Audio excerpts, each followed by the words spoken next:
হে কৃষ্ণ করুণা সিন্ধু দীনবন্ধু জগৎপতে গোপেশ গোপিকাকান্ত রাধাকান্ত নমস্তুতে।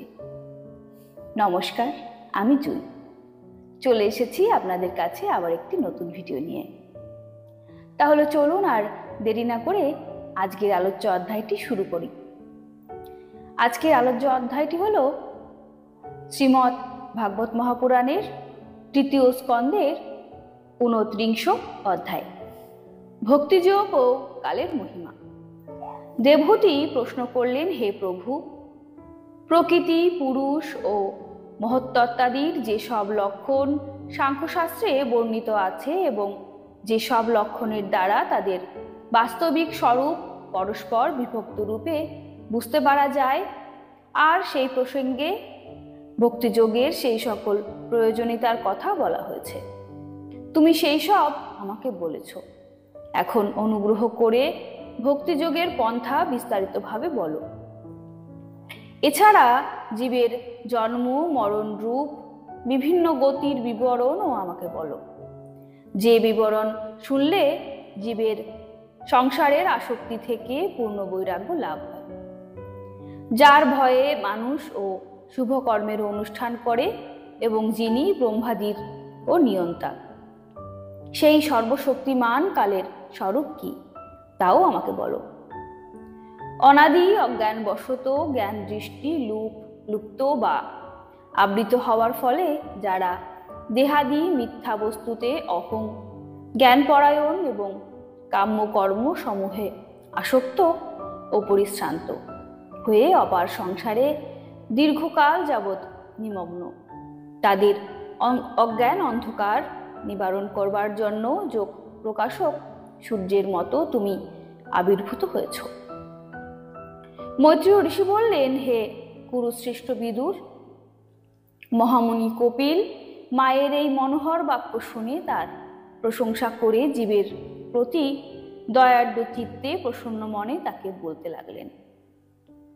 ভগবান শ্রী কপিল বললেন, হে মাতা, সাধকের ভাব অনুসারে ভক্তিযোগের অনেক রকম প্রকাশ, কারণ স্বভাব এবং গুণের ভেদানুসারে মানুষের ভাবের মধ্যেও বিভিন্নতা থাকে। ভেদ বুদ্ধি সম্পন্ন যে ক্রোধী ব্যক্তি মনের মধ্যে হিংসা, দম্ভ অথবা মাৎসর্য ভাব নিয়ে আমার প্রতি ভক্তিমান হয়, সে আমার তামস ভক্ত।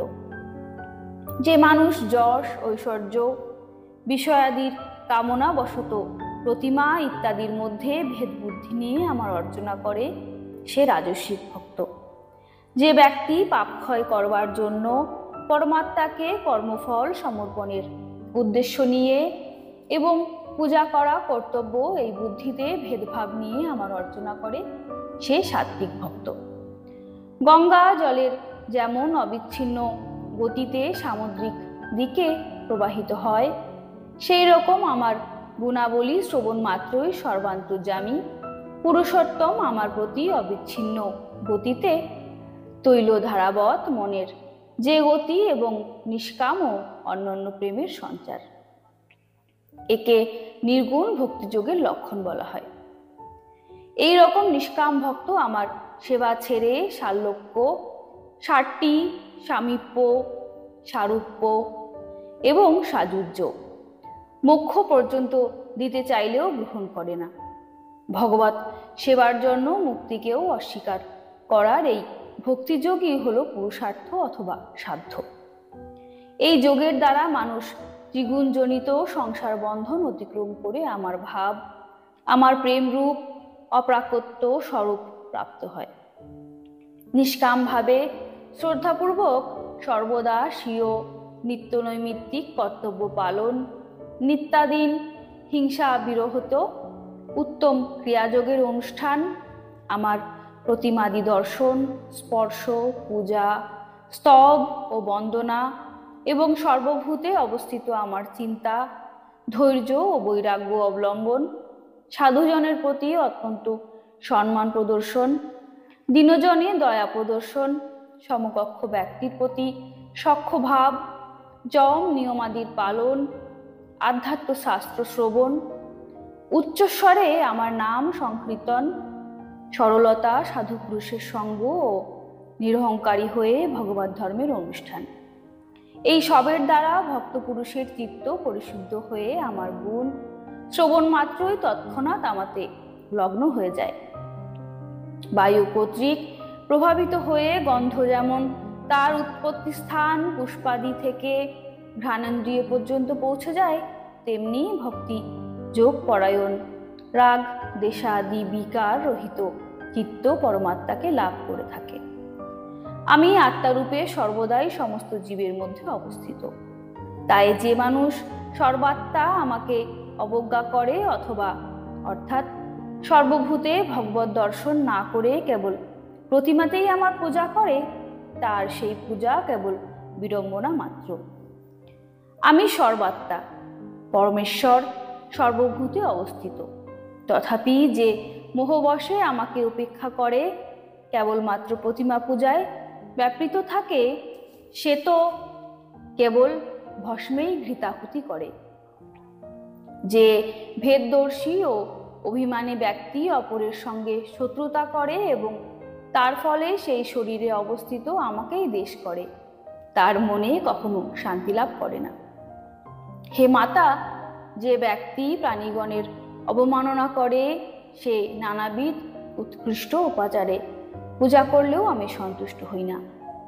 মানুষের উচিত স্বধর্ম অনুষ্ঠানে নিরত থেকে ভগবত বুদ্ধিতে মূর্তি আদিতে পূজা করতে থাকা, যতক্ষণ না সে নিজ হৃদয়ে এবং সমস্ত প্রাণীর মধ্যে অবস্থিত পরমাত্মাকে অনুভব করে। যে মানুষ আত্মা ও পরমাত্মার মধ্যে বিন্দুমাত্র পার্থক্য করে, সেই ভেদদর্শী ব্যক্তির মৃত্যু স্বরূপ আমি ঘোরতর ভয় বিধান করে থাকি। অতএব সমস্ত প্রাণীর মধ্যে অবস্থিত সেই প্রাণীদেরই রূপে অবস্থিত পরমাত্মা আমাকে সমদৃষ্টি ও মৈত্রীভাবে যথাযোগ্য দান, মান, বন্ধুত্বপূর্ণ ব্যবহার এবং সমদৃষ্টি রেখে পূজা করা কর্তব্য। হে মাতা, পাষাণাদি অচেতন থেকে বিখ্যাতি সচেতন পদার্থ সৃষ্ট, এদের থেকে প্রাণবৃত্তি বিশিষ্টগণ শ্রেষ্ঠ, এদের থেকে মনযুক্ত প্রাণী শ্রেষ্ঠ, মনযুক্ত থেকে তৎসহ ইন্দ্রিয়বৃত্তিযুক্ত প্রাণী শ্রেষ্ঠ। ইন্দ্রিয়বৃত্তিযুক্ত প্রাণীদের মধ্যেও কেবল স্পর্শ জ্ঞানযুক্ত প্রাণীদের তুলনায় রসজ্ঞানী মৎস্যাদি শ্রেষ্ঠ, আবার রসজ্ঞানী অপেক্ষা গন্ধজ্ঞানী ভ্রমর শ্রেষ্ঠ, এবং গন্ধজ্ঞানীদের অপেক্ষায় শব্দজ্ঞানী সর্পাদি শ্রেষ্ঠ। শব্দবিদ সর্পাদি অপেক্ষা রূপভেদ জ্ঞানী কাক ইত্যাদি শ্রেষ্ঠ, আর কাক প্রভৃতির চেয়ে ওপর নিচে দুই পংক্তি দন্তবিশিষ্ট প্রাণী শ্রেষ্ঠ। তাদের মধ্যেও বহুপদ বিশিষ্ট প্রাণী শ্রেষ্ঠ। বহুপদ বিশিষ্ট প্রাণীর চেয়ে চতুষ্পদ বিশিষ্ট এবং চতুষ্পদীদের চেয়ে দ্বিপদ মানুষ প্রাণী শ্রেষ্ঠ। সেই মানুষের মধ্যে ব্রাহ্মণ, ক্ষত্রিয়, বৈশ্য ও শূদ্র, এই চার বর্ণ শ্রেষ্ঠ। চার বর্ণের মধ্যে আবার ব্রাহ্মণ শ্রেষ্ঠ। ব্রাহ্মণদের মধ্যে বেদজ্ঞ শ্রেষ্ঠ এবং বেদজ্ঞদের মধ্যে বেদার্থবিদ শ্রেষ্ঠ। বেদার্থবিদ ব্রাহ্মণদের মধ্যে সংশয় ছেদনকারী মীমাংসক শ্রেষ্ঠ। তার থেকে স্বীয় বর্ণাশ্রমোচদি ধর্মানুষ্ঠানকারী শ্রেষ্ঠ। সাধারণ নিষ্কাম ব্যক্তি অপেক্ষা যে ব্যক্তি নিজের সমস্ত কর্ম এবং সেই কর্মের ফল এবং নিজের দেহ আমাকে সমর্পণ করে ভেদবুদ্ধি ত্যাগ করে আমার উপাসনা করে, সে শ্রেষ্ঠ। এইভাবে আমাতে অর্পিত চিত্ত, আমাতে এই কর্ম ও কর্মফল সমর্পণকারী কর্তৃত্বাভিমান শূন্য সমদর্শী ব্যক্তির চেয়ে আর কোনো জীবই আমার দৃষ্টিতে শ্রেষ্ঠ বলে বোধ হয় না। অতএব জীবরূপ নিজ অংশে সাক্ষাৎ ভগবানেরই সবের মধ্যে অনুপ্রবিষ্ট আছেন, এরূপ বুঝে সমস্ত প্রাণীবর্গকে বিশেষ সম্মান সহকারে মনে মনে প্রণাম করবে। হে মাতা, আমি তোমার কাছে ভক্তিযোগে ও অষ্টাঙ্গ যোগ বর্ণনা করলাম। এই দুইয়ের মধ্যে যে কোনো একটির সাধন করলেই জীব পরম পুরুষ ভগবানকে প্রাপ্ত হতে পারে। ভগবান পরমাত্মা পরম ব্রহ্মের অদ্ভুত প্রভাব সম্পন্ন তথা জাগতিক পদার্থ সমূহের নানাবিধ বৈচিত্র্যের হেতভূত স্বরূপ বিশেষই কাল নামে খ্যাত। প্রকৃতি এবং পুরুষ এর রূপ, আবার ইনি এদের থেকে পৃথকও বটে।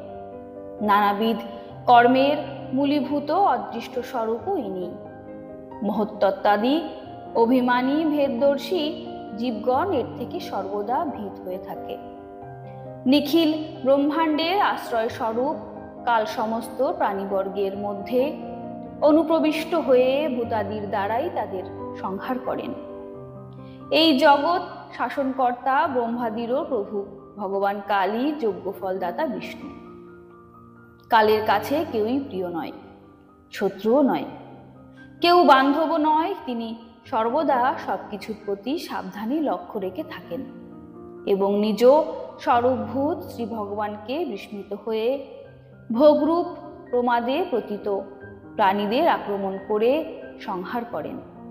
এই কালের ভয়েই বায়ু প্রভাবিত হয়, সূর্য উত্তাপ প্রদান করে, ইন্দ্র বাড়ি বর্ষণ করে এবং এরই ভয়ে নক্ষত্রগণ দীপ্ত হচ্ছেন।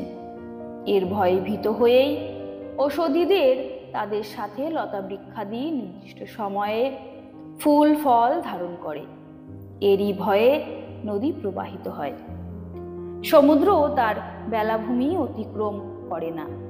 এরই ভয়ে অগ্নি প্রজ্বলিত হয় এবং পর্বতের সাথে পৃথিবী জলমগ্না না হয়ে অবস্থান করে। এই কালের শাসনেই আকাশ প্রাণীগণ শ্বাস প্রশ্বাসের গ্রহণ ও নির্গমনের অবকাশ প্রদান করে এবং মহত্তত্ত্বাদি নিজ কার্যে অহংকারকে সপ্ত আবরণযুক্ত সপ্তভুবন রূপে বিস্তার করে থাকে।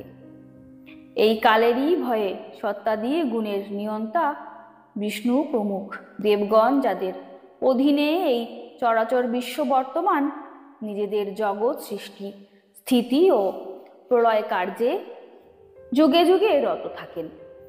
এই অবিনাশী কাল স্বয়ং অনাদি, কিন্তু সকলের আদিকর্তা তথা স্বয়ং অনন্ত হয়েও অন্যের বিনাশকারী।